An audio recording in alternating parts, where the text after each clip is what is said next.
증상도 알겠고 어떤 원인인지도 알겠고 어떤 증상이 있을 때 병원 찾아가야 되는지도 알겠고 어떤 검사한다는 건지도 대충 아셨을 텐데 그럼 내가 진단을 혹시 받았을 때 치료가 되느냐 궁금하실 것 같습니다. 그래서 중요하죠. 네. 치료가 되느냐. 네, 치료에 대한 얘기를 좀 해볼 텐데요.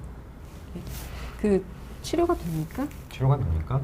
치료를 해야죠. 해야죠, 그럼. 치료해야 되는 경우인지를 이제 확인을 해보는 것이 가장 중요하고요. 네. 그 치료를 이제 인터넷 찾으셔서 이제 자가로 운동을 하고 오시고 하는데 치료는 꼭 검사를 받은 다음에 어떤 운동법이 나한테 제일 잘 맞는지 그걸 확인받고 전문가한테서 그 처방을 받고 하시는 것이 가장 안전합니다.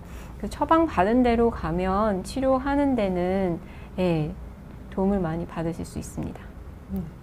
그 치료에는 종류가 꽤 다양한 걸로 알고 있는데요. 그 보통 작업치료실이라는 곳을 방문하게 됩니다. 재활의학과에 보통 있죠. 작업치료실에서 작업치료사분들께서 환자분들에게 자세 교육을 하거나 아니면은 운동치료 같은 걸 알려주시는데 연화장애 때 무슨 운동치료를 어떤 운동을 이런 팔 운동을 하면 연화장애가 좋아지는 건가요? 박진우 교수님? 뭐 당연히 그렇지는 않겠죠. 네. 제가 앞서 그 검사에 대한 얘기를 잠깐 드리면서 검사가 굉장히 치료와 연결되는 게 중요하다는 말씀을 드렸는데 연화장애 치료법이라고 우리 임성 교수님 말씀하신 것처럼 찾아보면 상당히 다양한 것들이 뭐 유튜브에도 많이 나옵니다. 근데 그러한 운동들이 내가 환자인데 나한테 정말 그게 맞는 건지에 대한 거는 사실은 다 맞진 않아요. 그래서 저희가 치료를 적용자에 좀 더 적합한 좀 집중할 수 있는 그런 치료법을 선택해 주는 게 중요한 일이거든요. 그래서 그거를 저희가 하는 일이죠. 그게 저희가 결정을 해주고 그거를 잘 따라서 할 수 있게 우리 자복치료사 선생님들이 교육을 시켜주고 직접 치료도 진행해주고 이러한 과정을 거치게 됩니다. 지금 뭐 저희가 운동 얘기에 관련된 것만 했지만 사실 운동 말고도 다양한 것들이 있잖아요. 그렇죠. 네. 네. 그 앞쪽에 있는 이 목 근육들이요. 삼키는데 굉장히 중요하고 사실은 저 안쪽에 보이지 않는 근육들도 중요하지만 이 근육들을 강화시키기 위해서 전기자극 치료라는 걸 한다면서요? 박진우 교수님? 그렇죠. 전기자극 치료가 연구도 많이 하셨죠? 제가 저도 조금 했죠. 많이 쓰셨죠? 네. 네. 그래서 그런 전기자극 치료도 적절하게 그 적용을 해서 뭐 예를 들어 제가 하는 운동법에 연결을 시킨다든지 이런 식으로 하면 조금 더 효과적인 그러한 결과물을 얻을 수 있다라고 볼 수 있을 것 같아요. 네. 그냥 무작정 붙여놓고 하는 거는 아니고, 네, 그렇습니다.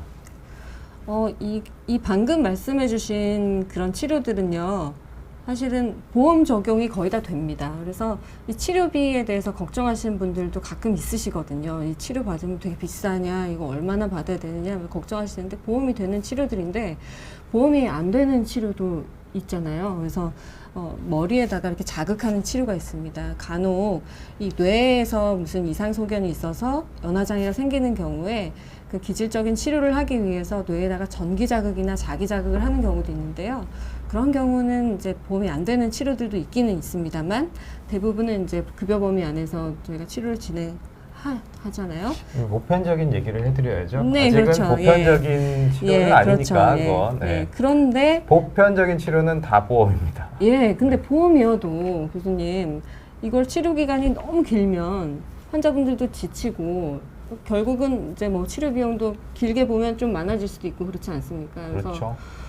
임성 교수님 치료를 오랫동안 하면은 다 좋아지는지 아니면은 사람마다 이 치료 기간이 다른지도 좀 궁금할 것 같거든요.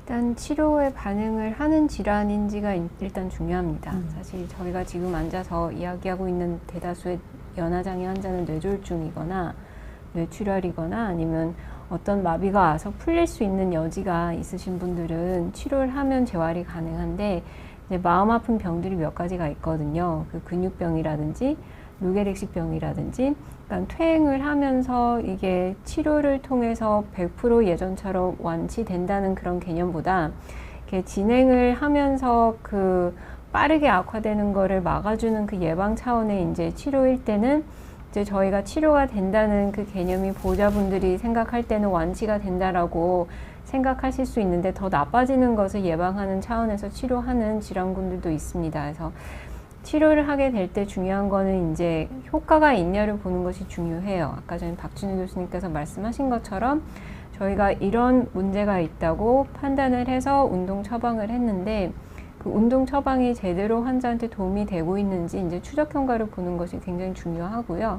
그걸 봤는데 환자가 달라진 게 없거나 아니면 조금 악화되는 것 같아요. 그럼 다시 운동 방법을 저희가 제대로 전달한 건지 아니면 문제가 다른 데 있는 건지 한번 점검을 해볼 필요는 있습니다.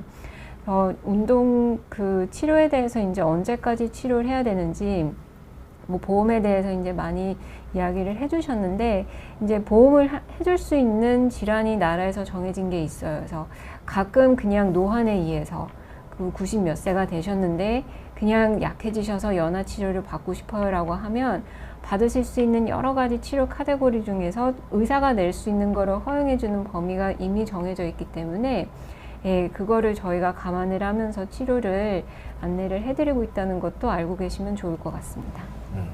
이게 그 저희가 지금 치료에 대해서 말씀드릴 때요, 재활의학과 영역에 대해서 좀 말씀을 드리게 된 것 같아요. 어떻게 공교롭게 저희가 다 셋 다 재활의학과 의사여가지고요.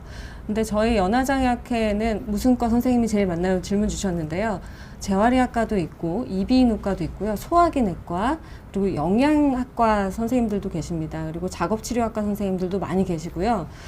그래서 이제 좀 치료에 대해서 조금 더 말씀을 드리면 꼭 이렇게 비침습적이라고 하는 것은 이제 몸에다 칼이나 뭐 바늘이나 이런 걸 대지 않고서 할 수 있는 이런 치료만 있는 건 아니고 구조적인 이상이 있을 때 예를 들자면 구강에 뭐 암이 있거나 아니면은 인두에 암이 있거나 이럴 경우에는 수술적 치료를 하지 않으면은 해결이 안 되는 경우도 있습니다. 그래서 그럴 때에는 이비인후과 선생님들이나 아니면은 구강아간면외과 선생님들께서 치료를 진행해 주시고 계시고 그리고 질문이 또 있었어요. 보톡스 치료도 효과가 있나요? 라는 질문이 있네요. 박진희 교수님.